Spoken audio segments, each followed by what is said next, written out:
You are listening to episode 6 of the LAN Partners Podcast. Thank you for joining us on this big E3 episode. My name is Connor, and with me is Dave. Hello. And Matt. What up? So we're doing something a little bit different today since E3 was this week. We're not going to do our traditional reviews, discussion topic, news. We're going to do just like a full E3, go over the conferences, what we liked, what we didn't like, what are some big news stories coming around. So it's going to be a little bit different from our typical episode. Who we are is that we're just three guys who have full-time jobs, families, and other hobbies, but we also love to game. We game for an hour or two every day. We just want to share with you our experiences playing new and old games in case you're in the same spot as us where your gaming time is limited. If you're somebody who can relate to us, please download the podcast by Apple app, Stitcher, or go on to iTunes and hit subscribe. That way you get our weekly episodes uploaded to you every Thursday. If you have questions, discussion topics, or list ideas, maybe there's a game you want reviewed by us, please message us on Facebook or send us an email at thelandpartners@gmail.com or leave a comment. Last week, I left us with the question of who's your favorite lead character, and we got a few people on Facebook to message us back. We have Ken, who said his favorite lead characters were Titus, Mario, and Link. It almost sounds like that person is Matt's brother. Very similar list. What a coincidence. Yeah, very, very. And then our listener, Jamie, said his favorite lead character in a video game was Steph Curry, where I commented back, Wow. Kyrie is greater than Steph Curry. But thank you for reaching out to us, the listeners out there. Please feel free to send us emails, message us, or whatever you want to do. So let's get right to it with E3. What we're going to do is we're just going to go down the list of conference by conference, starting off with EA. So let's talk about the elephant in the room. EA leading off with Battlefield 1 DLC. Dave, how'd you feel about that? I felt like they had better stuff to lead off with. I'm a little sick of Battlefield 1. I know maybe I'm in the majority overall on the internets, but I'm pretty sick of it. Yeah, it's a game that released last year, and then they're going to come at us and lead off with Battlefield 1. I was a little disappointed with that decision. I don't want to see Battlefield 1 DLC, but on the flip side of that coin, I know a lot of people are into Battlefield 1. Like I got a guy at work, he loves Battlefield 1. I'm sure he was excited about more DLC and all that stuff coming out. Matt, how did you feel about Battlefield 1 being the leadoff spot? I mean, I guess Battlefield 1's probably their big moneymaker. You know, like they were trying to show off that they have like 20 million users online or something like that at this point. But I'm not interested in the game. But I'm sure for the people who are interested in the game, it's good news that they're continuing to support the game and giving new content. The other side note I had was that they kind of did this little trend in E3 where they decided to show people who stream the games and their reactions to clips and different things, like their excitement that they had playing the game. I'm not sure. I guess I know streaming's huge right now. I know that's a very popular thing, but I just wasn't sure why they felt the need to incorporate that. And I saw that in a couple other conferences as well, so I don't know if that's just the new trend now, but I was a little confused by that. That was a running theme throughout the whole E3. I did see a lot of that. So let's get right into it with EA's conference. They led off with Battlefield 1. They showed us a couple things, but Matt was really excited about A Way Out. Matt, tell us about A Way Out. So from what we saw, excuse me, and the thing I didn't even know about this game. So that's what I like, is when I'm just surprised, had no idea about this game. So basically it looks like you're, I think, two brothers or two friends. I don't know exactly if they even mentioned that, but basically you're working together. It's a co-op game built for co-op, and they showed clips of them trying to help each other escape a prison, and just how one player could distract a guard while the other player is trying to slip by. Or they kind of showed how even though you're not together in the same area, you're both doing objectives to help move your goal along of getting out.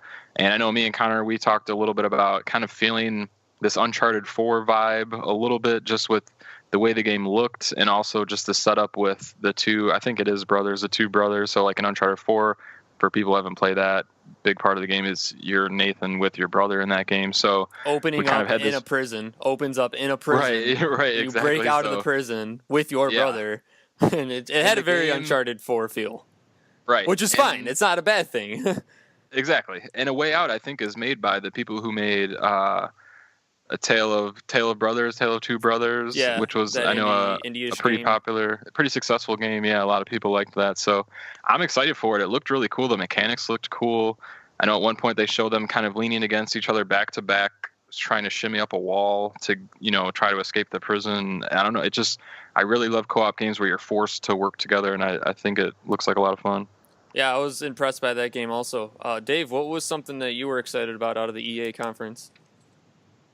I was just kind of excited to see that NBA Live's back, just because I liked having the competition between 2K and NBA Live, and I think it made both games better when they were simultaneously releasing them. So I was really excited to hear about NBA Live 18, and even more excited to see that the animations looked much better than NBA Live 16, and it actually looked like an actual basketball game. You could actually confuse it with a basketball game. If you were just glancing at it quick, unlike NBA Live 16, where everything looked really mechanical and robotic. Also want to note that Madden story mode looks ridiculously bad. I have no interest in Spike Lee's Madden 18 story mode. I will not be playing it. I will be forever holding the opinion that was a really stupid waste of money. Yeah, I've never, I'm not a NBA Live fan, never really have been, but I guess it is kind of exciting for them to get back in the mix. But what I took from the EA conference was that FIFA keeps getting better. Madden still does these weird things where they get good, then they go back to being bad. They get good, go back to bad. But the big highlight out of EA was Battlefront 2. I'm only excited for Battlefront 2 for the single-player campaign mode. That was a big gripe I had with Battlefield 1 was no single player. I want a Star Wars campaign. They're finally giving us that. But from the multiplayer side, I wasn't impressed. Were you guys impressed with the multiplayer? No, I didn't. I just thought it was kind of repetitive, boring. It basically felt like a Battlefield clone onto, Star Wars skins of people in the places from Star Wars. So I didn't get into it at all. It still looks like a Star Wars map pack to me. Dave? Yeah. Yeah, I agree. Okay. Yeah, so a couple things to be looking out for out of EA. Can't really expect a whole lot from them every year, but I guess it was a relatively positive year for them. Next conference is Microsoft. This was jam-packed front to back. They covered 40-plus games. We're not going to talk about every single one of these games, obviously, but I do want to hit on a few of these. Right off the bat, we knew it was coming. They were going to unveil the Xbox Scorpio, which they came up with the name, the Xbox One X. Not to be confused with the Xbox One S, the X. That is an X, I said. X. So the Xbox One X. Here is my $1 million question. Who's buying this console in the LAN Partners Podcast? Who's buying the console? Me, day one. If I can get my hands on one, I'm going to do it. And I like hardware upgrades. I'm a PC guy, and this feels like a really cool, like PC type upgrade of a console. Xbox One S, I could stream in 4K, but Xbox One X. You said X, right? That was games. an X. I said X. That was an X. Okay. I can play games in full 4K, and I like that it's. I comparatively, I would estimate it's equivalent to like a $600-700 PC, which is, I'm guessing, what they paid to get the custom chips and to get it to stay such a small form factor and things like that. Matt, I think they're losing money on every unit, and I'm thankful for them for doing that. Yeah. Matt, you traded in your Xbox One. Are you going back? I won't be getting an Xbox One X at launch. I can see myself getting it in the future. I always support hardware upgrades. I think it's always nice to push further with the technology. I know it's harder because they're sort of catching up with PC a little bit, so it's getting more expensive. And that's the Xbox One X. I know did have that $500 price tag, which is a little pricey for me. It's not pricey for the hardware that you're getting. It's a good price for that hardware. I just didn't see enough games from their E3 showing that was going to push me to want to spend that $500. Plus, they have the Xbox Play Anywhere, which if you own the game digitally, you can play it on your PC or on your Xbox. Like I've said before in previous podcasts, I have a pretty beefy PC, so it's not a concern for me. I don't feel like I'm missing out because my PC is just a tick above where the Xbox One X is, so I'm not worried about losing quality of my games or anything like that. Yeah, so them talking about the X was pretty exciting to just kind of get some specs and kind of show us what that actually was instead of all the mystery around it. So that was exciting. Then they moved into the games, and this is where it gets crazy. So we're just going to go down the list of the games that they kind of revealed to us, and we'll talk about if we liked it, didn't like it. Maybe we have a couple extra pieces of information for it. First of all, it's Forza 7. That's an exclusive.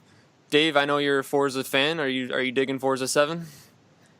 Yeah, Forza 7 is on my short list of games to buy once they go on sale. I'm excited about it, but I never really typically buy Forza games right when they come out. They're astounding value for $30 once they price drop. But for $60, I like racing games, but I'm not so hardcore into racing that I would drop $60 on it. Okay. And then the next game was Metro Exodus. That's not a Microsoft exclusive. You guys excited about that one? Very excited. I played Metro 2033 and Metro Last Light, which are the first two in the series. The trailer, it wasn't a trailer, it was gameplay.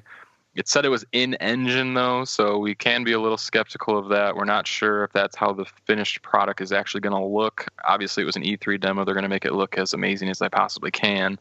But the game looked awesome. If anyone's played Metro before, there was a nuclear bomb went off. Everyone kind of lived down in the tunnels underground because there's too much radiation up top. So it looked like in this game, though, the first two games you did not go up top very much, and if you did, you had to wear a gas mask to, siphon out the radiation. But it looks like when they go up top in this game, like vegetation and stuff is starting to come back. So that's interesting for me to kind of see where the story's going. But the game looked incredible. Yeah, I agree. That will be exciting. Next game, this is where Microsoft kind of annoyed me with their conference, is they went into a 15-minute gameplay demo of Assassin's Creed, where normally I wouldn't mind that if it was a game that we don't know about and it's a brand new game, but it's Assassin's Creed. This is a yearly release game. We know how it plays. They don't have to show us a 15-minute gameplay video of a guy walking on a horse controlling a bird. I don't want to see that for 15 minutes. Do you guys agree? Agree. Completely agree.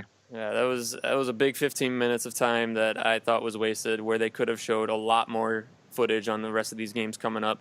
Next game was PlayerUnknown Battlegrounds. I'm not into it. Dave, how do you feel about that one?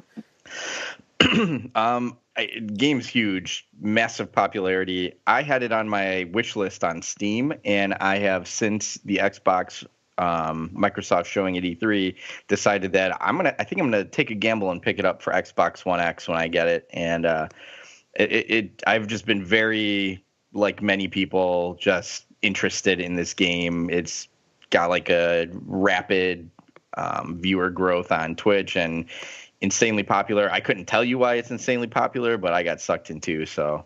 Yeah, it's definitely very popular on Twitch. Next game I want to talk about, like I said, we're going to be kind of just jumping through this list, is State of Decay 2. This is an exclusive. The State of Decay 1 was a couple years ago.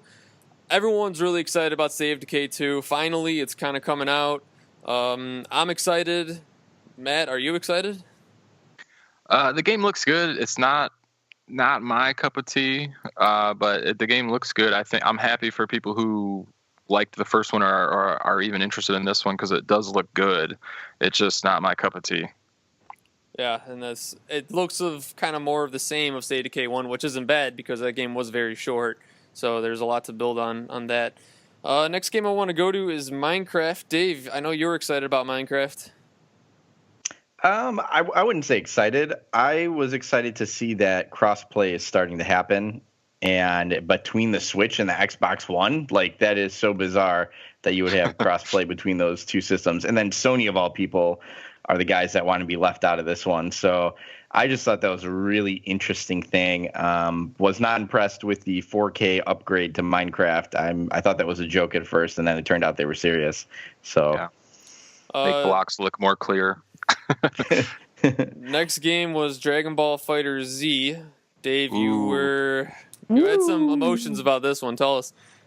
I got real emotional because I love Dragon Ball. I'm a very long time Dragon Ball fan. I mean, since middle school, since it pretty much premiered in the States, I've been watching it. So I just was eating up E3 stuff all weekend. They released gameplay footage after the actual press conference. The trailer was amazing. It's the Dragon Ball game that I wish Xenoverse would have been. So I'm really excited about it. I like the whole 2D fighter thing. Yeah. And so throughout the conference, what Microsoft was doing is they were literally just firing off games left and right. The next game, I'm just going to say something about it. My reaction to it was Black Desert. When I was watching this footage, I was like, this game is looking really neat. And then right at the end, there's a little tiny writing. It says RPG MMO. And then right then, I'm like, never mind. It's an MMO. I'm out. The next game was the Last Night. This is an exclusive. Matt, tell us what you thought about the Last Night. So this game looked really interesting. They only showed, I think it was maybe 45 seconds of sort of clips of gameplay, but the thing that got me, I have no idea what the game is, but what got me was the art style. It's kind of a 2D pixel, but 3D in a 3D world, and the world looked just gorgeous. So it just looked like something I hadn't really seen before, and it has kind of this like futuristic type seedy underworld type thing, you know, like you're in a back alley or something. I don't know. It just had this cool look to it. Yeah, it definitely looked interesting. The next game is a game I was very excited about. I did not expect to see this game at the Microsoft conference. A game called Code Vein. It looks like almost like an anime game, but it's in the Bloodborne, Dark Souls kind of gameplay where it's an action adventure RPG dungeon crawler. And I watched the trailer twice because I watched the Microsoft conference twice, but I watched Code Vein's trailer on my own again right after that because I was just so intrigued by it. I think these guys were excited, but I think I was pretty much over the top about that one. Code Vein was probably the highlight of E3 for me right now. Do you remember I texted you that Code Vein, because you had not watched Microsoft yet. You started that one a little late, and I said in almost like a playful mocking way, like, oh, Code Vein. And literally afterwards, like you were making fun of me, making fun of you. You started freaking out about it, not even knowing that I had texted that originally. I went straight to it, and I was like, oh my God, this is awesome. Another game that Microsoft annoyed me with in their presentation was Sea of Thieves. This isn't exclusive. I'm sure it's a big release, but to me, I mean, they showed 15-minute gameplay of that again. To me, it looked like No Man's Sky in water. The whole trailer was very scripted, which was, the common theme for E3. All the games are super scripted, make them look to the max. But how did you guys feel about Sea of Thieves?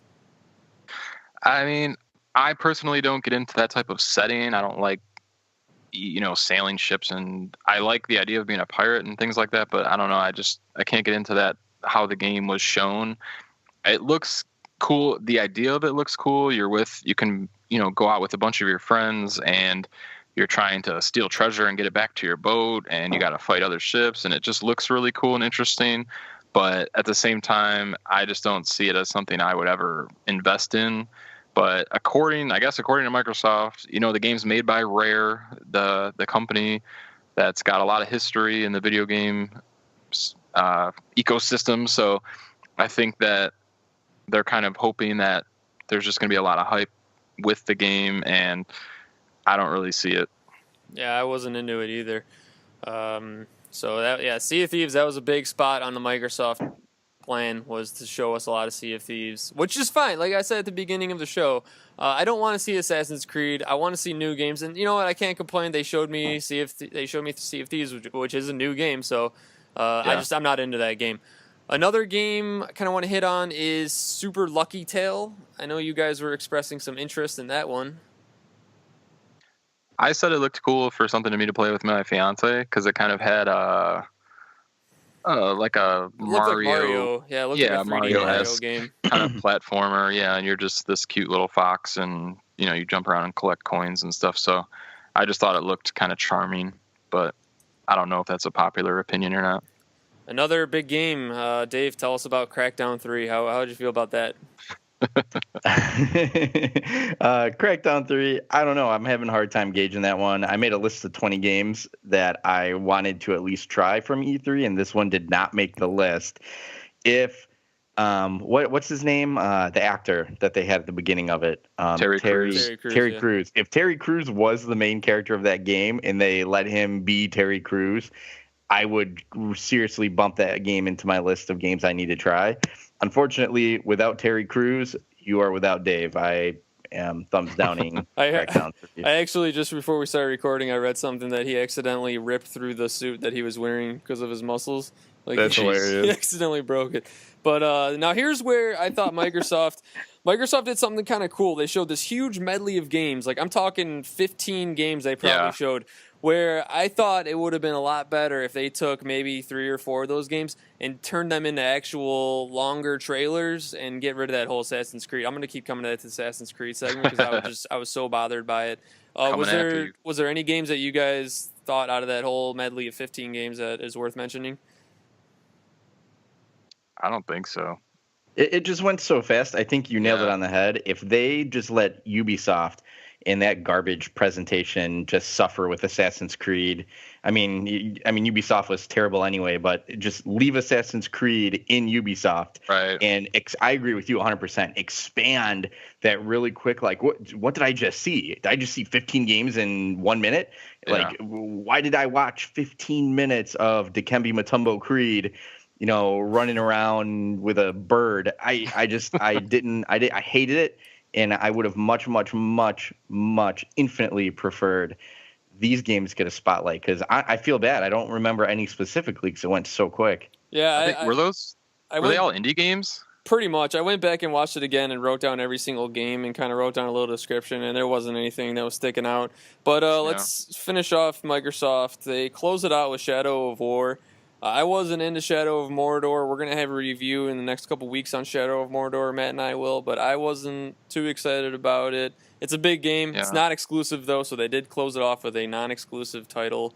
So that was Microsoft. I think you're forgetting to mention the game that Matt and I thought possibly was the most interesting game on Microsoft's presentation here. Which one is that? Anthem or Ori? Anthem was the last game displayed. If it were made by Ubisoft, who's known to release trailers of games that don't actually end up existing, I would have been more skeptical. I'm still a little skeptical because the game looked ridiculously cool.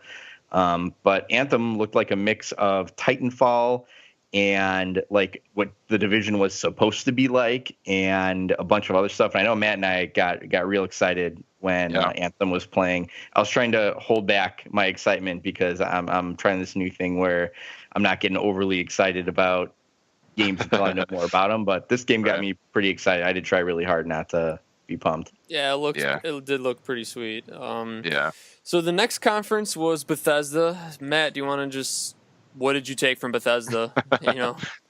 So Bethesda's conference was probably my least favorite. It was just not good. They had this weird carnival theme, amusement park theme to the to the conference, and they were trying to have you kind of come along to show their different games. They showed a lot of VR for Fallout 4, Doom, Elder Scrolls, Skyrim, and I think we're all not really on board with VR, so I think just that alone is a total eye roller. But then they moved into those are their games, and that's what's kind of, we talked about this too. We thought Bethesda would be just better off kind of consolidating within the other conferences, because for them it's just Fallout, Doom, and Elder Scrolls, and that's all they talk about. And it's kind of like, at this point, do you really need an hour-long conference to talk about these games? So, but after that, things really picked up because they showed off the new Wolfenstein. So Wolfenstein 2, the new Colossus is what it's called. The game looked amazing. The dialogue, the story, it wasn't even anything scripted, it was just clips of gameplay and like cinematics, and it got me extremely excited because I've played the first Wolfenstein and I love that one. So the game looked really amazing, and that's the only good thing I took away from their conference. Yeah, that sounded. I agree. I agree, except I'd like to add in that I never played Evil Within. It kind of caught my interest when it first came out, but Evil Within 2, they masterfully, in my opinion, created that trailer because it got me really interested. I know I was asking you guys about it right after I saw it. So that one kind of stood out to me as well. And then Quake Champions as an esport was interesting as well. Yeah, Bethesda's conference was pretty disappointing. That they need to just get mixed in with everybody else. The next conference was PC. Dave, tell us about the PC conference. It was pretty awful. The host of the conference was terrible. The people he went and flung it to were terrible. They had a running theme of not showing anything, but just like bringing people on stage to talk about things without actually showing anything, not even like a still image. The only two things that I really took from this were the Intel X series processors are coming out. So just a massively hyper-powered processor for people who can now stream and play these games all on one chip instead of having to have a computer for their video editing and a computer for gaming. They touted that it was strong enough to get decent streaming and gaming on the same chip. And then also Grand Slam esports was like a thing that they're trying to do where if you win, your team wins across several esports, you get an extra $1 million.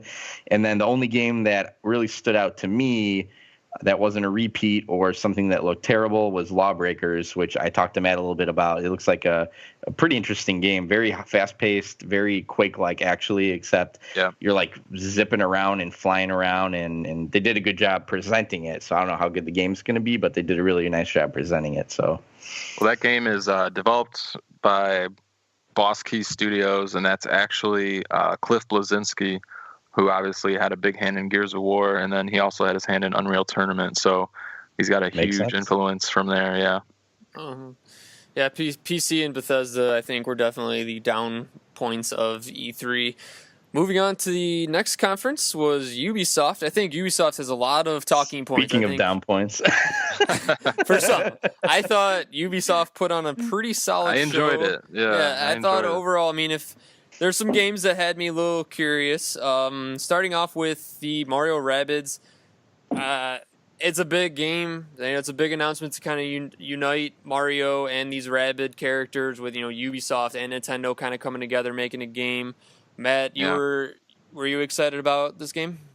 I thought it looked really cool. And the thing about it was that, you think of Mario and Rabbids, but somehow they brought them together to create a strategy fighting game that is just like XCOM, which if people haven't played XCOM, that's a PC game that's been ported over to consoles. But basically you have a grid that you fight in.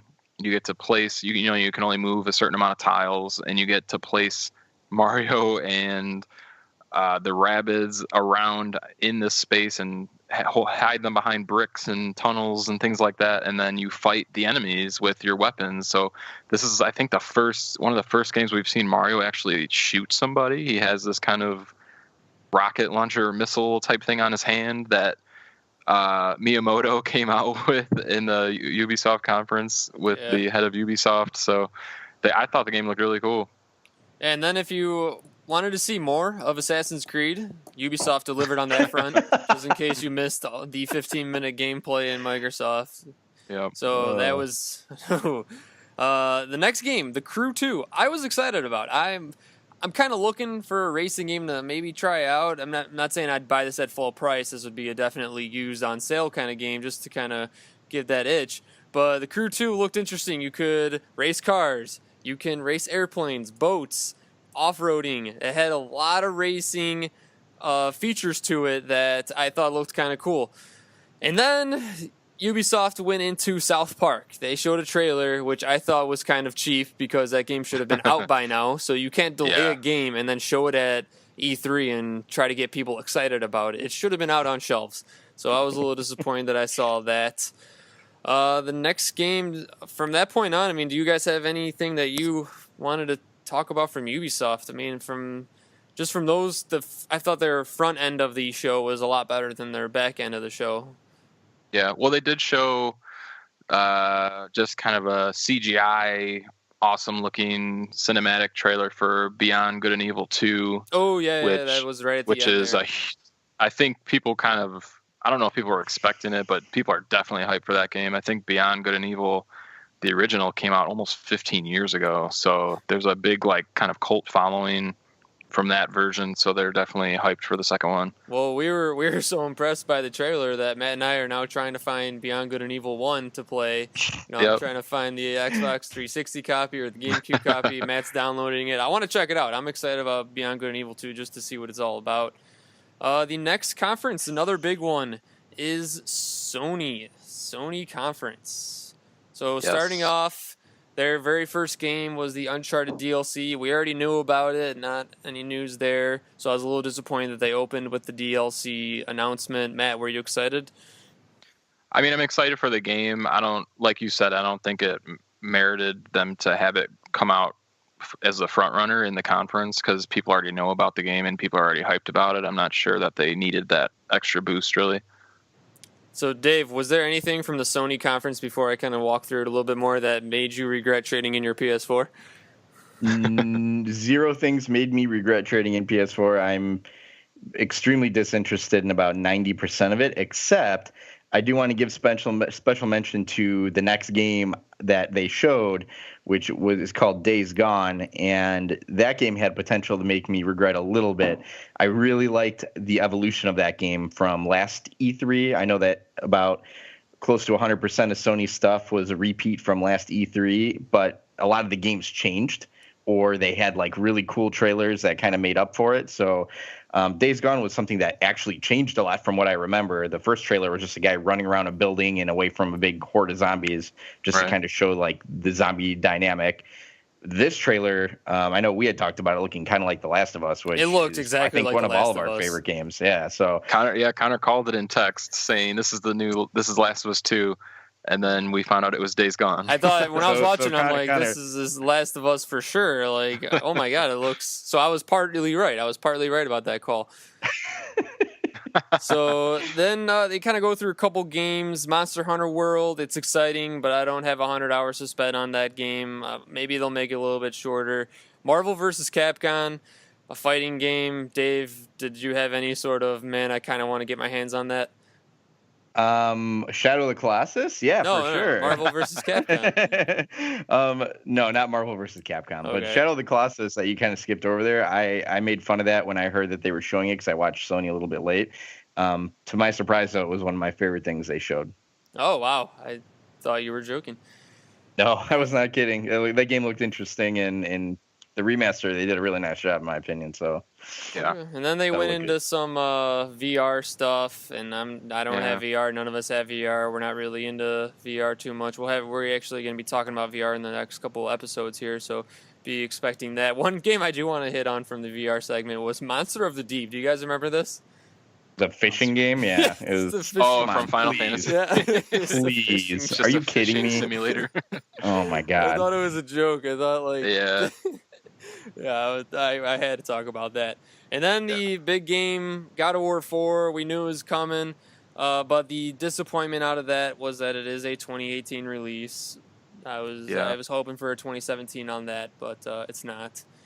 Matt, were you excited about Detroit Become Human? Yeah, Detroit, I think, was announced years Years ago, and I ago. was interested in it back then. And then we finally got some more kind of gameplay, cinematic trailer-ish look at it. So it looked really cool to me. The story, I know we need to know more about the story and kind of the characters and what's going on, but it looked very interesting to me. I don't know the exact name of the developer, but I think it's the same developers that have made some other games that I'm really into. So I'm excited for it. Yeah, it was a little bit of a highlight there for seeing a little bit more on that game. Then the next game was Destiny 2. We've all played Destiny 1. I like Destiny 1. I don't see them making any big changes from it. Dave, what do you think? I enjoyed Destiny 1 as well. I know I didn't play quite as much as you guys did. You guys kind of had it during its prime, and I got it a little bit later. Destiny 2 looked cool, but kind of like what you said, I don't think it's a good idea for them to change the formula too much since the first one had a lot of success. Yeah, So. the first one was very popular. And the Yeah. last game that Sony featured, big game, Spider-Man. Everyone's been kind of waiting for this one to hit shelves and see more about it, and they showed us a very long trailer, which Dave is comparing it to a Telltale game, which I think it had a little bit more depth than a Telltale game, but I thought it was cool. Matt, what did you think about Spider-Man? I thought it looked amazing. It looked like a trailer because it was so scripted, but I believe it was actual gameplay, which is even more impressive because you couldn't even tell the difference between is this a trailer or actual gameplay. Yeah. And just, I mean, the graphics and stuff looked phenomenal. The fighting sequences looked really cool. I know obviously it was scripted, so it was going to look perfect, but it looked awesome. Everything looked great about it. Yeah, and that's the thing about all E3 trailers is it's so hard to take information from some of those because they're going to be bringing their best thing forward, saying like this is the best we got. Like let's show this at E3, and as history would show, like for Microsoft, for example, those 40 plus games, a good chunk of those games might not ever see the light of day. Like that, those trailers might ever come back around. That game will just kind of die off at some point. That's happened. There's been some trailers and. We're still waiting on trailers from 10 years ago that have never shown up, or they just completely stopped development. But the last conference is Nintendo. Dave, tell us about the Nintendo conference because you were digging it. I was feeling it, man. Matt and I were both feeling it, and I think one of the strengths that they had was making it so short because they did actually have a lot of meat in there. And instead of dragging it on and having like a quartet of Indian, bands play for 5 minutes at the beginning of their conference, they just said, you know what? Gameplay, boom. And they threw ARMS at us. They threw Rocket League at us. They threw FIFA 18, Pokken Tournament, Xenoblade Chronicles, Kirby, a new core Pokemon game announcement, Metroid Prime 4 announcement, Yoshi, which looked just like Yoshi's Story, and I love that game. Matt was really excited about Fire Emblem Warriors, and that one even got me a little interested. The Zelda DLC that looks absolutely awesome and brutal. Rabbids and Mario again, which they probably could have done without. And then the star of the show in my eyes of their entire thing, Mario Odyssey, which is completely different than I had expected in the best possible way possible. Yeah. I wasn't into Mario Odyssey. I thought it was way too many gimmicks for me, but I'm not too into the Mario games though. I kind of get tired of them. Matt, how'd you feel about Mario Odyssey? I love the Mario games, and that's another game. I know that looked like a single-player experience, but that's something I could play with the fiance. We could either switch off or just watch each other play. And the game looked just as charming as ever. And the idea of having your hat where you can kind of take over other characters or things and turn into a T-Rex and walk around. Yeah, it seemed really cool to me, and I think it's going to be a huge game. Yeah, Matt, was there anything else that you took from the Nintendo conference? The thing I took from Nintendo is that they did such a good job that they're making me want to Switch. So yeah, that was going to be my next question is, Matt, are you getting a Switch now after E3 2017? I will. I don't know when, but I know that I will have one eventually. I just don't know when. My big thing for Nintendo was I wanted them to tell me like, "Hey, get a Switch because this is what you're missing," and they didn't. They didn't accomplish that just yet. There was nothing on there. Like I'm not into Kirby games, not into Yoshi games. Mario's it's fun for a little bit for me, but other than that, like it was just a bunch of games I would never play. So I'm not quite at the Switch point. There's something I skipped over in the Microsoft press conference that I want to hit on was their closing right before that Anthem gameplay. They told us like, hey, you loved the Xbox 360 backwards compatibility. Guess what? We now have original Xbox backwards compatibility. Standing ovation, Yay. People getting up, going crazy. I missed something. Dave, were you excited? I watched a whole lot of Microsoft fanboys get excited over something that wasn't a big deal. What games? I mean, they showed a game that I didn't even know existed. Crimson Skies. Yeah, Crimson Skies are like, ooh, oh, look at Crimson Skies. I was like, what is this? Is this an actual game? Or so if they came out and said, guys, check out Halo 2 making a full comeback with online support, I would have been like, oh, that's right. Halo 2 was the original Xbox. I would like to play that multiplayer again. But instead they came out with Crimson Skies. And unless you're a huge fanboy for Microsoft, I'm not really. Maybe leave us a comment or something. Tell us what you're excited about with original Xbox backwards compatibility. But I mean, I'm very underwhelmed by this. Unless Halo 2 is the first and only game that comes out, because that's the only one that I would play. Yeah, I was not pumped for that at all. But closing this thing out, like I said, we are doing a little bit different this week. We usually do a couple reviews of games and then have a discussion and then talk some current news. But we wanted to get our coverage out on E3. Before we go here, I just want to talk about one last game that I noted in the medley of games because I thought it was absolutely hilarious, and I can't believe we haven't talked about this yet. A game called Dunk Lords. Do you guys remember this game? It was like an NBA Playgrounds, NBA Jam looking thing. It looked terrible, if you ask me. I don't. Did you Dunk guys? Lords Did you? I think I vaguely remember seeing something like that. It was just, with Star-Lord DLC. It was- Dunk Star-Lord and Dunk Lords. it was bizarre. I did not understand it. But was there anything you guys wanted to just briefly talk about from E3? Was there anything else we didn't hit on that you guys wanted to mention? I think we covered everything. I don't know. Though Yeah. I think we covered pretty much everything. Yeah. I mean, yeah, there's so much content, but I think we did a good job of just covering what we were seeing.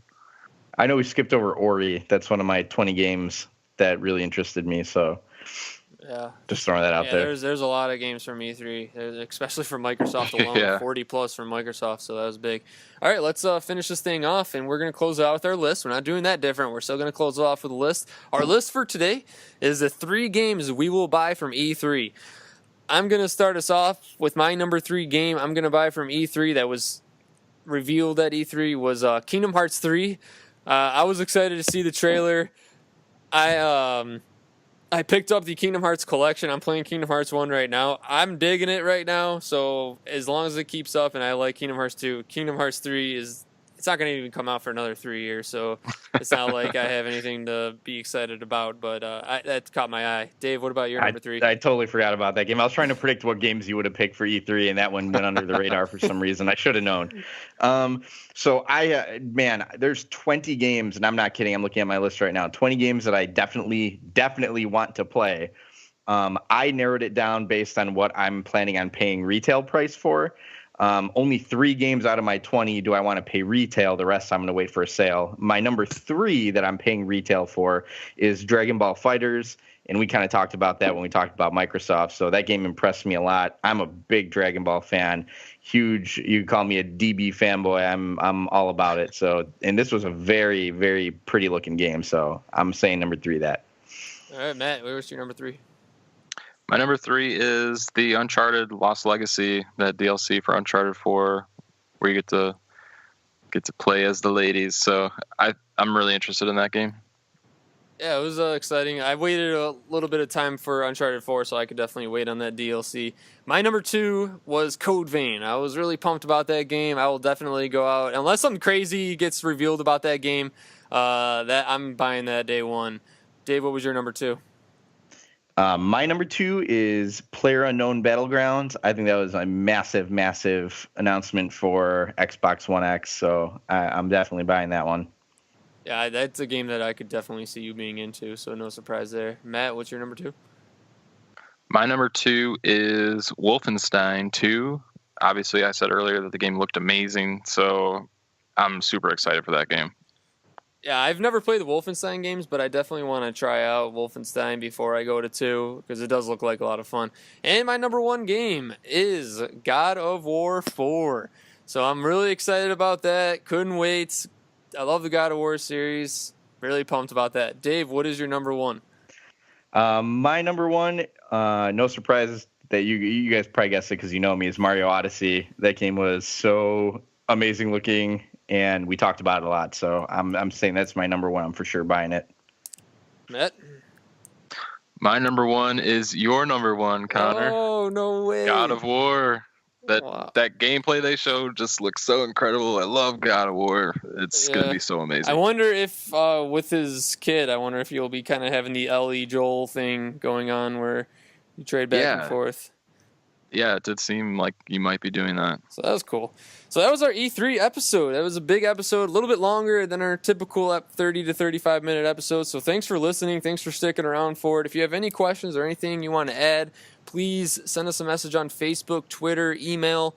There's plenty of ways to reach us. All the links are in the descriptions. Please subscribe on iTunes or YouTube or Stitcher, whatever you got to do to get our weekly episodes. We will be recording every Wednesday night. You'll get those episodes Thursday for your drive into work, something to keep you busy in the office. Thanks again for listening.